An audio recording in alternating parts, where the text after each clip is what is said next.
G'day, just want to do a quick walkthrough of my current base for anyone who might be interested. Firstly, location. So I'm pretty much done with Hagga Basin farming, so I just want somewhere close to the edge where I can zip out. Now I found two locations which fit my criteria of being on the edge without having to climb up over a cliff or something to get out, without having to come and spawn in on worm sand. One is here in the southernmost entrance of Hagga Basin. There's a nice little spot here by this rock. This is actually where I first built the base with a basic sub-fief.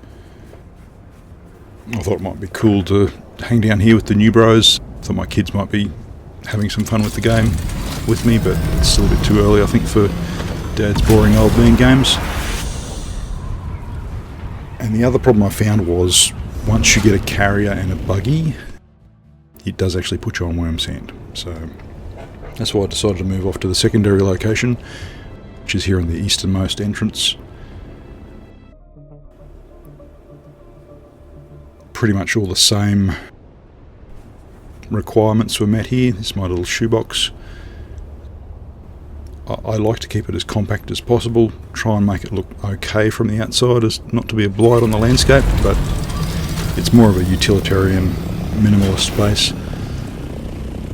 One thing I don't like is panel shields, so that's why I've gone with the garage doors. I'm a big fan of those. And I've got room for the scout and the assault in the hangar here, which is what I use mostly. We've got the large vehicle fabricator on the pad. Some spice generators up here, as well as the regular vehicle fabricator. They're only really used when we've switched into full-scale production. I've got everything sort of going at once. Then we have the other fabricators down below here. It's got everything. The only thing it doesn't have is a blood extractor, but I don't use that anymore.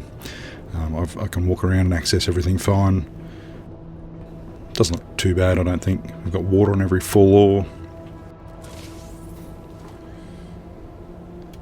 One thing, I don't have a whole lot of water storage,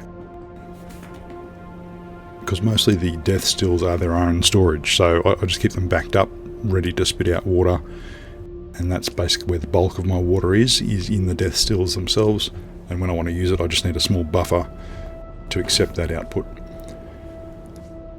It also means I can sort of offer public water and, you know, it'll chew into that small buffer, but my main reserve is still tucked away in the death stills, which are powered off. We've got storage here, we've got plenty of storage down the back. These are all empty, I don't need a lot of storage. I could have put another row of those on the floor above instead of that half ramp. That's mainly just aesthetic. Doesn't actually make it any easier to get in and out of the hangar. So 150 is a good amount, I find. That's 2 runs of the large spice refinery. We've got a garage down below. This is the public water. I'll probably need to make this a bit more obvious. That wasn't walled in before. We've got the large refinery down below. Room for a buggy, probably 2. Sometimes you just want to pocket your thopter and walk in the front door. That's fine. No real reason to come back here, just got a couple of baseline generators. I can still access the large spice refinery from the stairs here. So that's all good. We've got a few more boxes tucked away under there. Let's have a look at the stats.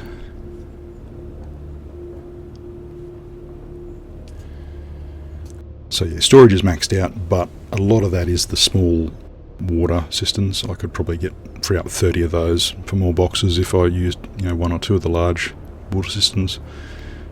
But yeah, I'm just not using anywhere near that amount of storage. I find now with the base backup tool, I can have a offline cold storage base. I've got the reserve for when I recycle that one. I move stuff to the bank when I'm not using it. I like to keep my operating set small in my main active base.